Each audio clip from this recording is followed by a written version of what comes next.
All right.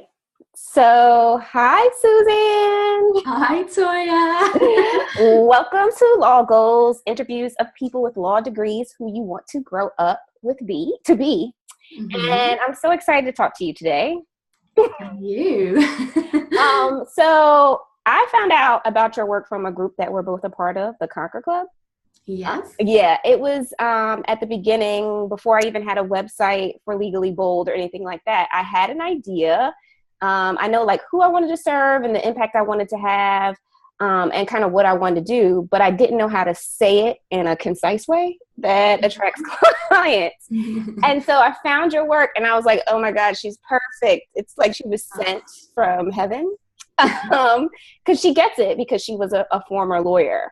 And so I kind of wanted to start our discussion, I guess, way in the beginning. So what made you want to go to law school and be a lawyer? Like, what made you decide, like, I'm going to go with this career path first? Yeah, so this is going a long way back for me now. Okay. So I know that things are different here in the UK, Okay. but we go through school and then you have to pick certain subjects for when you get to a certain stage where you take exams still in school. Mm-hmm. And for some reason, I decided I was really interested in law. And I thought it would be something I could be good at. I don't know where this thought came from, but I just wanted to pursue it, I suppose. And my school didn't offer that as a subject. So I actually attended like an external class, an evening class. Oh, To wow. take, yeah, I know. To take an A-level, an extra A-level in law, which is like, I guess it's pre-university for us. So I don't know whether that's like pre-college for you guys. Mm-hmm. But that was my first introduction to the subject itself, and I really enjoyed it. I seemed to be pretty good at it. Mm-hmm. And so I thought, yeah, this is something I want to pursue further.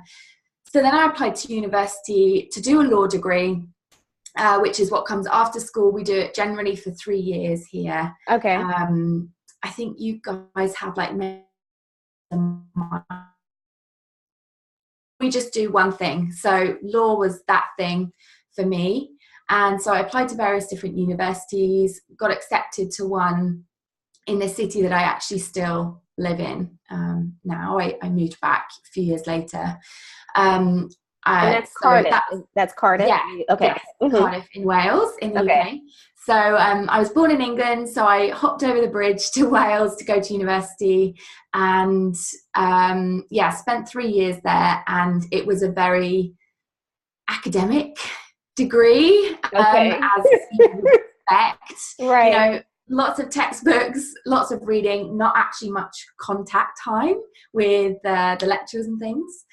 And it was, I had a mixed experience there. Mm-hmm. It was, I guess I'd come from school being somebody who was always like good at things, and Right. I could get away with doing things last minute. Right. And I would just kind of rely on natural memory and things to get me through. I'd always be the one like cramming before exams and things. Mm-hmm. And it didn't really work that way at university, which was a kind of shock to the system. Mm-hmm.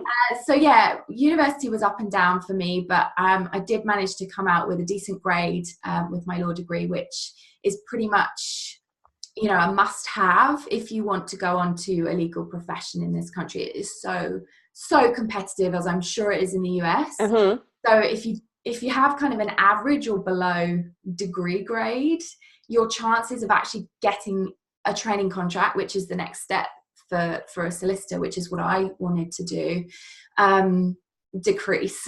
So it was really important that I actually managed to get a decent grade, Mm-hmm. which then opened up my options for training contracts, which is the next step. So in the UK, the process is you have to decide, like, before you even go into university, like what kind of career track you're on.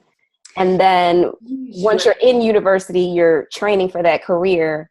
And then a training contract is where you get, I guess you actually learn, almost like here would be like a medical residency. Like after you graduate as a doctor, then you become like a resident and you're like trained. Is that kind of how it goes? Yeah, so if you could do a completely different degree, so Mm-hmm. you could do it in geography or something. But Mm-hmm. then if you decided you did want to go into law, you would have to do an additional year to get the kind of pre-knowledge, I suppose, before you then go on to the postgraduate qualification that you have to get as well. Okay. Generally, you have to apply for training contracts around 2 years in advance of them actually beginning. That's why it's really important to have a decent degree grade, because that's when you're making the application, is when you're in university. And then after university, if you've done a law degree, you can go straight into the postgrad qualification. If you haven't done a law degree, you'd have to do an extra year. But because I'd done a law degree, I could just go straight into we call it the legal practice course. Okay. I don't know if it's still called that. Okay. but that was the route I took because I wanted to be a solicitor. Okay. If you want to be a barrister, then you do something a little bit different. And that's one of the other differences, I think, with UK and US is we have the two separate professions, I suppose. Yes. Whereas I think it's perhaps covered all in the same. Yes, it's all just lawyer. Yeah. So just so people know, like, what's the difference between a solicitor and a barrister? So usually the solicitor is the one who is doing all of the client-facing work and all of the behind-the-scenes work. So the easiest way to explain it is the solicitor would kind of handle everything up to a trial of some sort. Right. And then if it, needed to go to court, or whatever kind of court that was, you would then work with a barrister, and they would actually do the work that's involved in arguing the case in front of a court. So we kind of call that transactional work versus like litigation, but it's usually done by like the same person. Yeah, and you sometimes can do it, even if you're a solicitor. There were a couple of cases that I did argue. But yes, you're right. It's mainly the transactional kind of stuff, the client-facing stuff, all of the prep and all of the kind of negotiations and anything that you would do pre-trial. Because here, if you can reach a settlement, that's usually an encouraged option. Right. And then the barrister would do everything that is litigious. Yeah. Gotcha.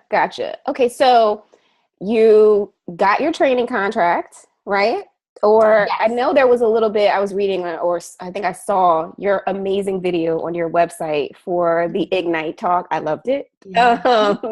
And so eventually you got the training contract. And so you're working, and then like what happens? You're at work. Are you loving it, or what's going on? Yeah, so the way it works here is you have a 2-year training contract. Okay. And in that time, typically you do 4 seats. So that's just basically different departments. So you sit in 4 different departments while you're there.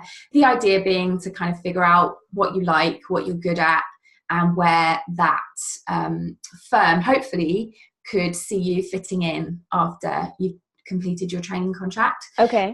So let's see if I can remember this now. I did a seat in corporate commercial, employment, property, and litigation, commercial litigation.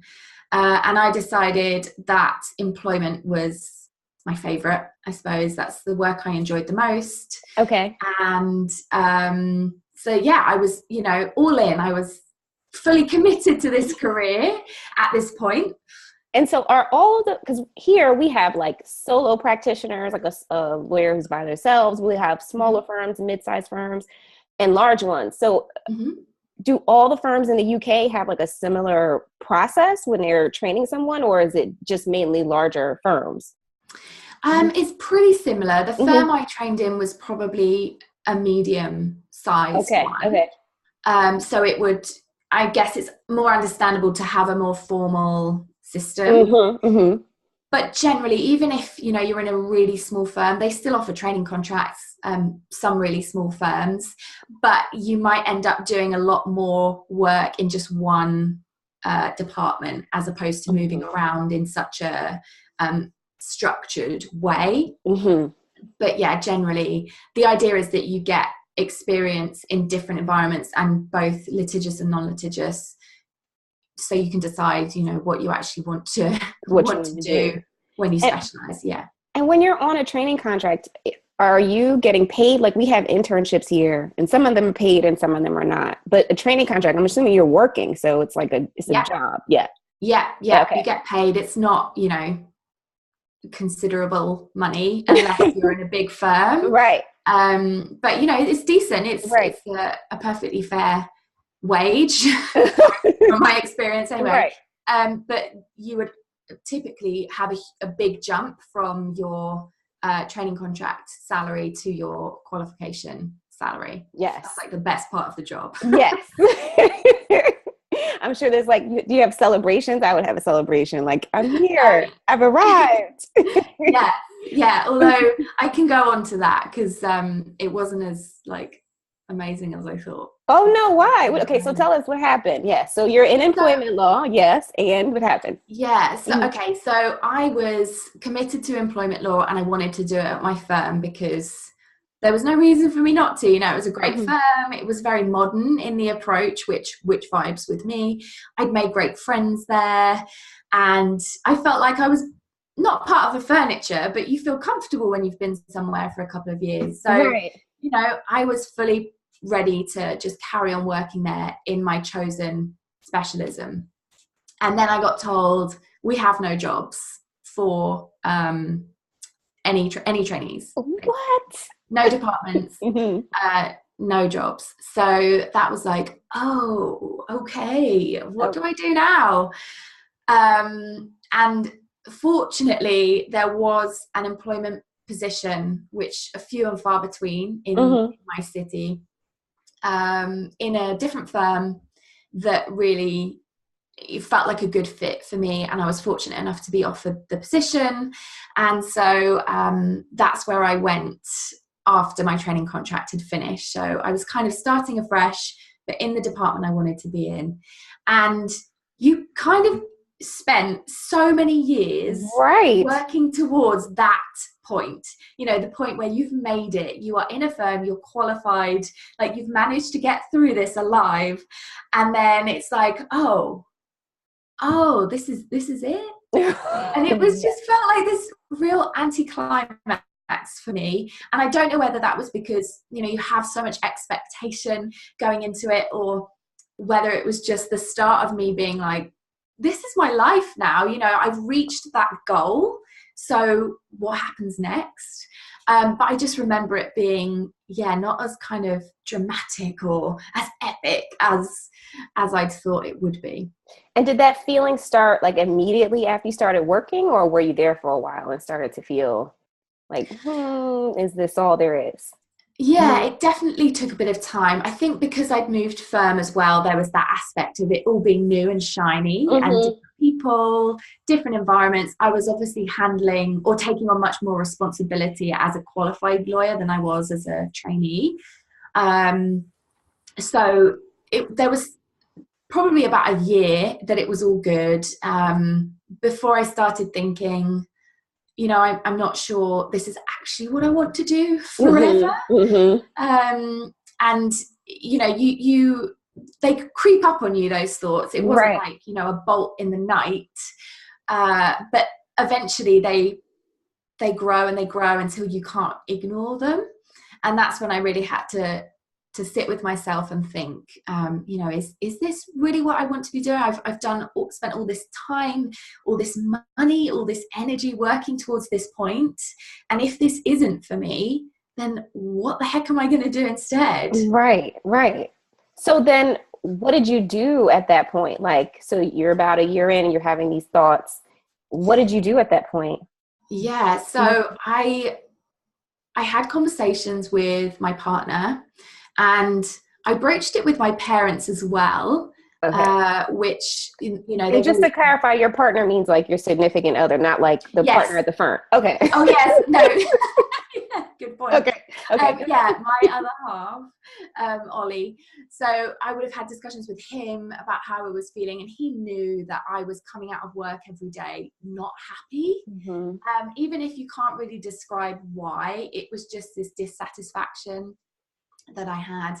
And I spoke briefly to my parents, but that was that would have been a more difficult conversation, because they've always been so supportive, and I think they were super proud as well that I'd like become a lawyer and I was making something of myself. Right. And so for them to hear me talk about leaving the law, especially so early on in a career, would probably have been quite concerning to them.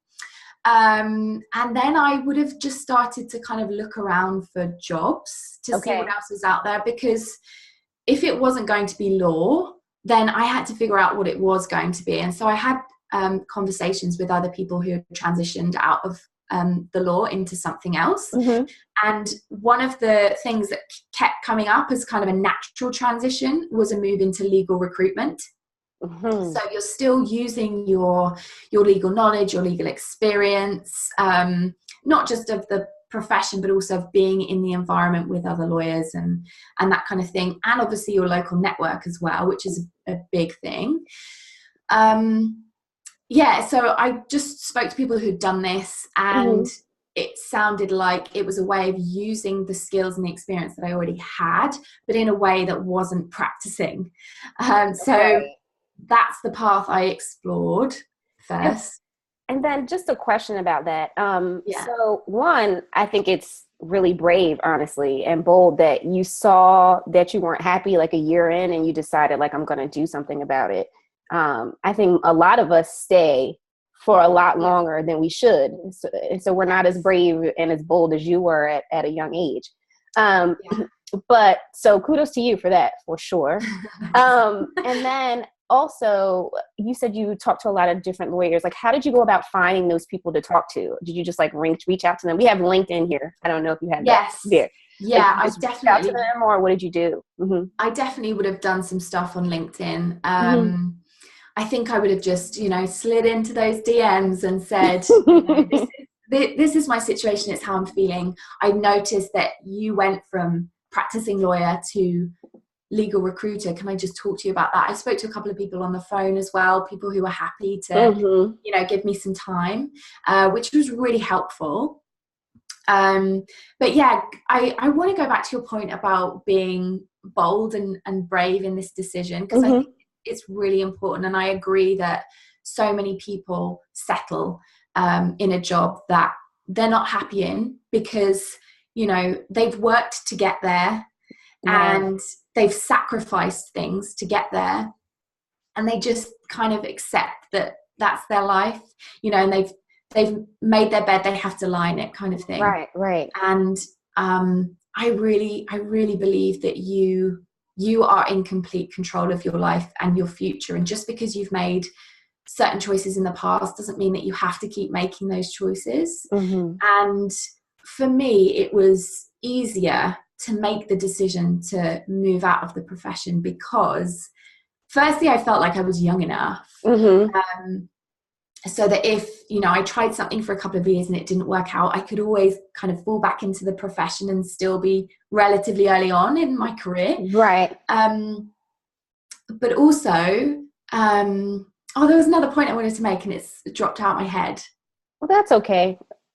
I can come back. If it comes, we'll circle back. Yeah. This always happens to me. I get brain freeze. It happens to me quite often. I just accept it as a part of my existence. So, okay, so you were talking about, it seemed like the natural fit was legal recruitment, and you had talked to a bunch of people. Did you eventually get a position in legal recruitment? Yes. And how was that? I know so many lawyers who did that, by the way. Okay. Yeah. So I saw a job opening. It wasn't even like I approached anyone. I actually saw a vacancy for somebody to head up, or to create and head up, a legal division in an established recruitment company in my city. Wow. So I was like, well, that's got my name all over it. Right. So I went in and I spoke to the directors there, and that we had very candid conversations, and they were understanding that I had no recruitment or sales, because effectively recruitment is sales. Right. I had no experience with that whatsoever, but I did have all of the legal background, and they felt that it was the kind of profession that needed somebody who had a bit of inside knowledge and had the kudos, I suppose, to you're cold calling people effectively, and so Yes. to be able to say, I'm a former lawyer and I worked at this place with these people. I think they felt that would go in my favor and in their favor. So yeah, I moved to this recruitment company. So it was just under a year and a half after I'd qualified that I actually made this move. Wow. Okay. And how long were you there? Or how long did at the recruitment company? Yes, how long did that last? 4 months, which is longer than I would have thought looking back. Oh, really? I can't believe I lasted that long. Really? Why? What happened? So I think the reason was because I was starting something from scratch. So there was a lot of the foundational stuff that needed to be done, which was fine. But ultimately, when it came down to it, it's a process-driven job, and you have to be on the phone all day, every day. Yes, you can sometimes go out and meet clients face to face, but it's sales. It's all about targets. It's all about KPIs, and you're expected to be on the phone to potential clients and potential candidates all the time. Wow. And for one, I hate talking on the phone. So that wasn't a great start. But it was just, you're ending up having the same conversations over and over. And I'm somebody who gets bored easily. Right. And I need to be stimulated by different things. And it just didn't do it ultimately. And I would panic. Some of the reasons that I left the legal profession were because it made me really anxious, and I felt like a fraud a lot of the time, and I was being looked on to give advice on things, and sometimes it's really difficult to have the confidence in yourself to do that. And so then I went into this job, and my anxiety was even worse because I'm having to pick up the phone to people who chances are they're not going to want to talk to you. They want to get rid of you. They make you feel like not a great person to bug them during their work day. And yet that was the job. That was the expectation. And so I would pick up the phone, my heart would be pounding, my palms would be clammy, and it just was not fun at all. And again, I just thought this can't be it. This, not all jobs have to make me feel like this. Right. So then I was really back to square one because I'd done what I thought would be a good transition, and that didn't work. So then it was what on earth do I do now? Right. Do I have to ditch the whole law thing altogether and start right at the bottom with something else, which I don't know what? So that in some ways was actually the more difficult decision to make, was not even leaving the law, but then actually figuring out what am I really going to do that is going to have some staying power, because I don't leapfrogging from job to job for the rest of my life. Right. And so after the 4 months, did you leave the position or did you find another position, or you just left? Yeah, I left. And the directors there were so great. I had a good relationship with them, but it was obvious to them that this wasn't the job for me. Okay. And it was interesting because I do remember this. I would like to sit in my corner of the office and write emails to people rather than pick up the phone. And one of the directors would say, you write such beautiful emails. I would frame your emails, but that's not the job. Right. And I think it stuck with me because I was maybe there's something in that. Maybe writing is something that I should be considering just in a different way, because you write all day long in whatever you're doing, but especially as a lawyer, you're writing all sorts of things, and it's your job to be a good communicator verbally and on paper. Right.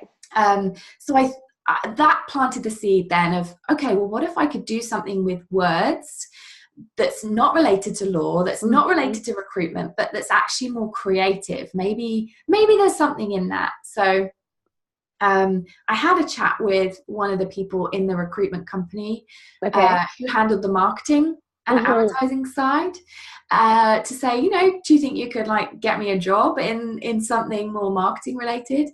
But she was no. Basically, she was no, you need experience. And I was like, oh, okay. So yeah, Okay. I left. I left with no idea what I was going to do next. I spent a few days away. My parents happened to be like holidaying in the UK still Okay.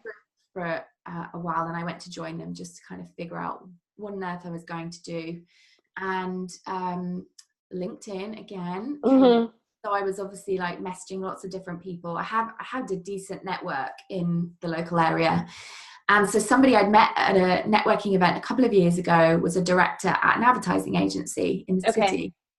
So I thought, oh, I'll email Mike and just see if he wants to go for a drink, with purely the intention of just finding out more about the creative industry. There was nothing more in it at that point for me. I just wanted to learn more about it and see if it was a potential next step for me. Right. So I met this guy, had a good chat, and it basically turned into, I think we could create a position for you. Oh, wow. So I was like, okay. So wait, what did you say in this chat? I can't remember. I think I must have showed enthusiasm. I must have, I honestly, I don't know how I managed to kind of like talk the talk. But there was obviously an opportunity. Like they needed somebody to do some work for them, and they did not currently have anybody who could do that for them in-house. So they were going to have to outsource this project. Okay. And it was me sitting there saying, I think I could have these skills. And so he's thinking, well, you know, if we got this girl in to do this job, we wouldn't have to outsource it, and that means more money in the pocket of the company. So it was, I think, probably good timing. And you probably saw like your emails, like you were corresponding on LinkedIn, and you generally have like just a great personable, you know, writing style. I would like to think so. It's 100% true. It's changed in that time though, a lot. So I was probably, you know, much more corporate-y. But yeah, you know, it was obviously a positive meeting. I then went in to meet one of the other directors, and you know, they're just great people. They're open-minded, you know, they're willing to give people a chance. And so yeah, they took a chance on me, and so I moved into an advertising agency as a copywriter / account manager. So I'd be doing some writing on various client projects, but I'd also be handling the projects and the clients as well, and kind of being that liaison between our design team and the client. So it was going to be a mixture. And so I know you mentioned earlier about sort of as a lawyer and then also in recruitment, sort of feeling anxious because like you don't know, or you feel like you always have to have the answers. And so now you're moving into a role where like you have no experience. Did you feel that same level of anxiety, or like how did that feel for you making that transition? Yeah, it's interesting because I don't remember feeling anxiety in the same way. I'm sure there would have been nerves and feelings there because you don't know what you're doing, but I believed in myself so much more, I think. And I trusted that the people around me knew that I was new to this, and they would nurture me and help me and guide me, which they did. And so, it was like, you know, I'm just learning on the job here. And that was when I started to believe in myself again. I thought, you know, I could actually be really good at this. So, you know, give it the time, give it the energy, and see what happens. So even if there was anxiety there, it was nowhere near on the same level as the other jobs. It was the environment as well. I felt so much more me in. I felt so much more comfortable. Like, Toya, I could turn up to the office wearing jeans, and that was just like a revelation. Yes. And, you know, and so much more of a fit for my personality. So I think I just, you know, I trusted that vibe. And it sounds like it was like you said, a nurturing environment where you could like ask questions. I know like when I was, you know, working, I always felt like as a lawyer, you always had to have the answers. And there was never like an opportunity to say like, I'm not sure, let me look this up, or, I need help. Even if you're talking to supervisors, you feel like you need to give them the answers all the time. Yeah, Yeah. totally. And there are really high expectations, you have got a job that hundreds of people have applied for. And so Mm-hmm. you've got to be able to prove yourself. And if you're constantly asking questions, or you don't have the answers, then you're not going to feel like you're doing your job, even though I don't necessarily agree that that's Right. right. Right. But yeah, I suppose this environment, it was easier for me to just, boss sat next to me and I would just kind of be like, what do you think about this? Is this the right kind of approach? But at the same time, I think, the legal profession is more serious than the advertising profession. Right.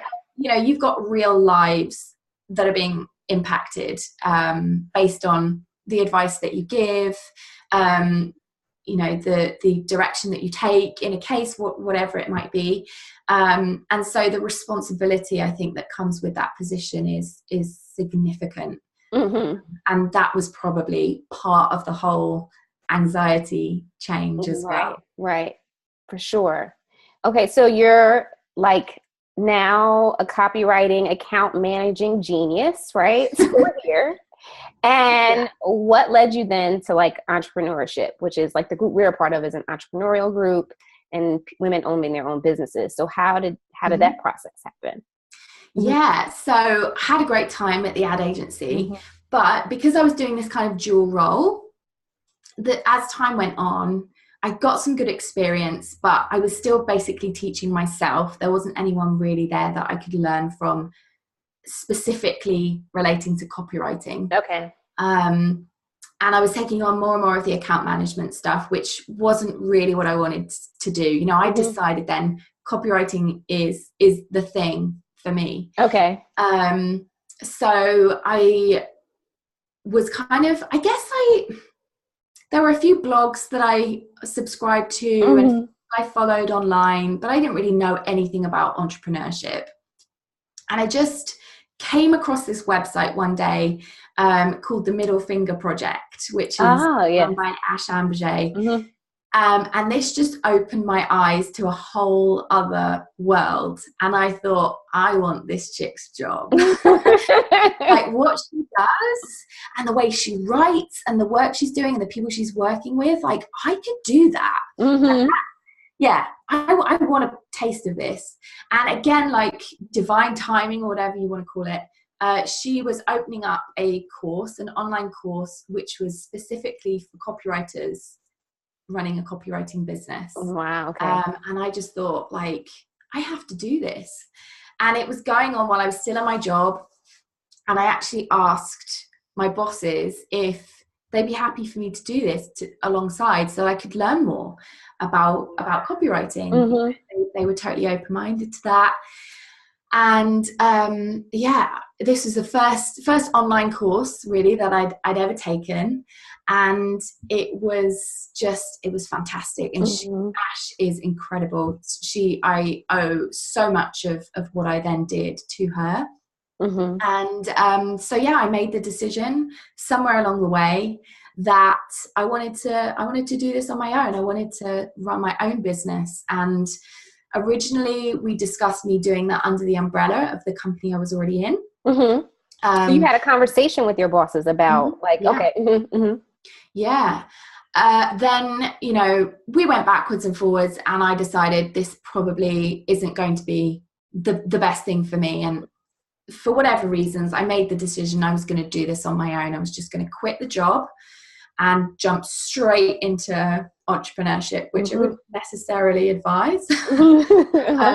But that's what I did. So I was at the ad agency for about a year in total. And then it was on my 27th birthday that I was like, right, this is what I'm doing now. I'm running my own business. What the heck happens next?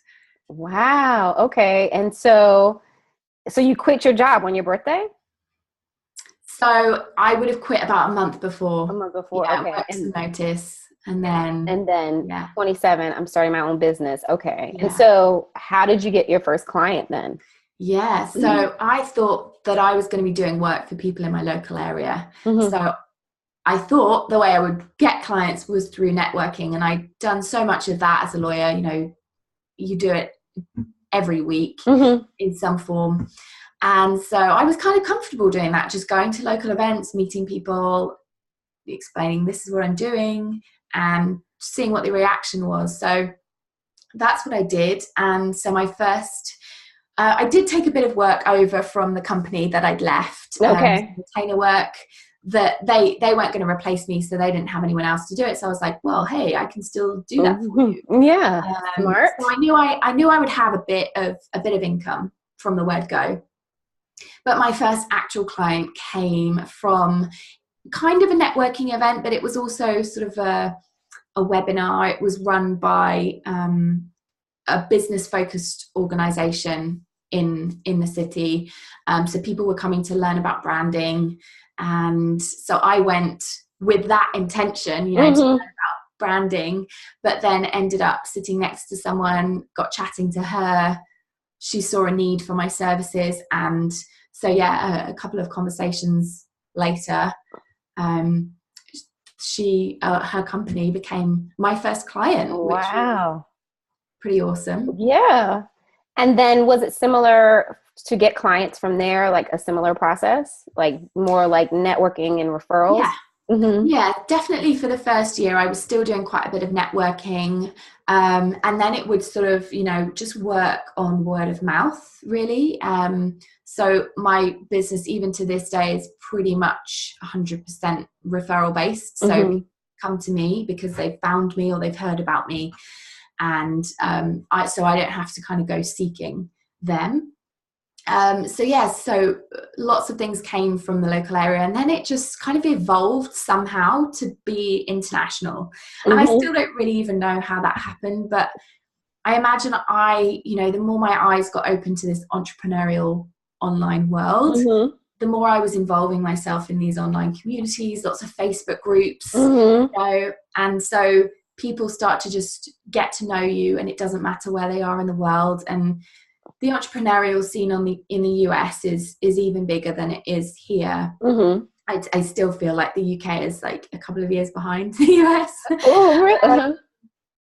And so, yeah, I was getting more and more inquiries, particularly from America, but they were coming from, you know, all different places as well. And you just roll with it, because that is the beauty of having an online business, is that you know, you're not location dependent. And it ended up being great for me because it meant I didn't have to go networking anymore, which kind of drained me. You know, I didn't mind it, but if I could take that out, then I would be happier for it. Being a hardcore introvert who's quite happy to be at home all day, not having to go to these events, not having to pay for these events, have your energy drained by being around people, and spending that time doing something that isn't, you know, a directly profit generating activity. Right.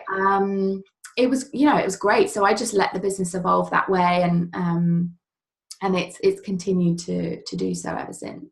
So we've been mentioning the business, but we haven't like talked about it formally. So like tell us about your business and what you do and who you serve. Yeah. So when I first started, I was positioned completely as a copywriter. So I would basically help people improve their conversions by improving the words that they use on their websites, sales pages, emails, all that kind of stuff. And then I'm rebranding, or hopefully will have rebranded. So the new site is captivationhouse.com. that will be going live. And so I'm not ditching the copywriting, but I am focusing much more on the branding side of things first, because to have great copy, particularly on your website, when you are the face of your business, it has to have substance. And so you have to have done all the brand foundational work before you even get to that point. And that's what builds a captivating brand.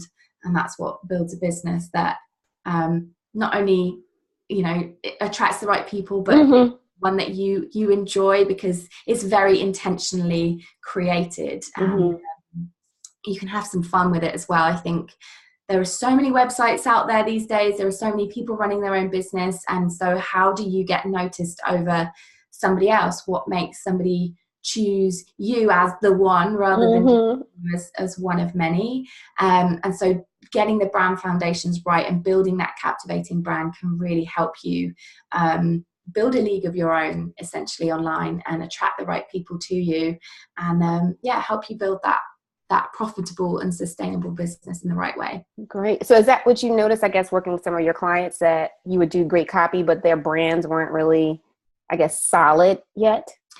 Yeah, and there's loads of stuff that comes into branding. It's definitely not just, get a logo or pretty pretty Which is color what I palette. thought it was initially. Yeah, it's all of the, yeah, right. It's not about that. It's a brand is really your reputation. It's the perception people have. It's the experience that people have. So it's so important to really define what that is before you do anything else. So be that the copy, be that the design, be that your photographs. You really have to not only define, what you want your brand to look like, but actually how it's going to be distinguishable, how it's going to stand out from XYZ other people doing similar work to you, and that's really what I focus on is both the strategy and the creativity, because I really feel that you have to have both in order to build a brand that captivates and then converts the right people. Wow. Okay. And so I guess what I would want to know, if I was like an attorney who was struggling right now, is like, what would you say? I don't know, what advice would you have to give to them? Like, if you had it's hard to boil things down into like a small snippet, but like, what would you say to them? Like, I'm a solicitor. I'm at my desk and I'm watching this, and I'm like not supposed to be watching this. I'm supposed to be working, but like I have my headphones in and I'm listening to this. What would you say to them to kind of, I don't know, inspire them to figure out what's really next in their career?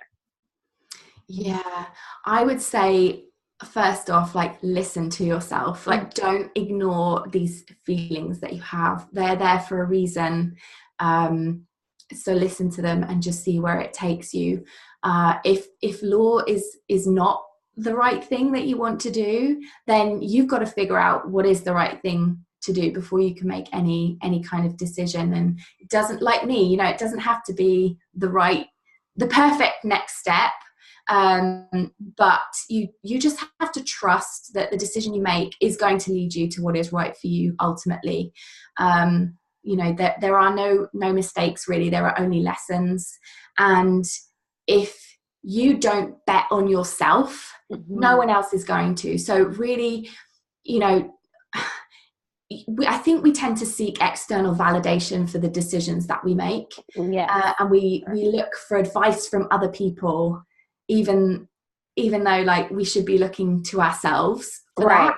Right. And then, if they don't say what we want to hear, we become indecisive, and we think, I'll just stick this out. It's a phase, it'll pass. You do, you have to listen to yourself. You have to be the one to bet on yourself. You have to be the one to make the leap. And so, you have to take responsibility for that. Like, I suppose this doesn't sound very inspiring, but like, it's a big decision. But that doesn't mean you shouldn't make it. It doesn't mean you should shy away from it. You are the one that has to believe completely and utterly that you are capable of doing something else. Like, how many times have you failed? Probably never. You are a high achiever. You have achieved so much to get to the point that you already have. So don't start thinking that whatever you choose to do next is going to be a failure, because it's not. You achieve every time, and you will do whatever you choose to do in the future. But that has to come from you. You can't look to somebody else to tell you that if you don't believe it yourself. Yes. No, that was definitely inspiring. It was inspiring in like, get this done, young lady kind of way. Yeah. Yeah. Well, thank you so much for talking with us today and for sharing your story. I learned a lot about networking, about the UK, and about branding and marketing. It was totally great. Thank you for joining us. Oh, amazing. Thanks so much for having me, Toya. Okay. All right. Bye. Bye.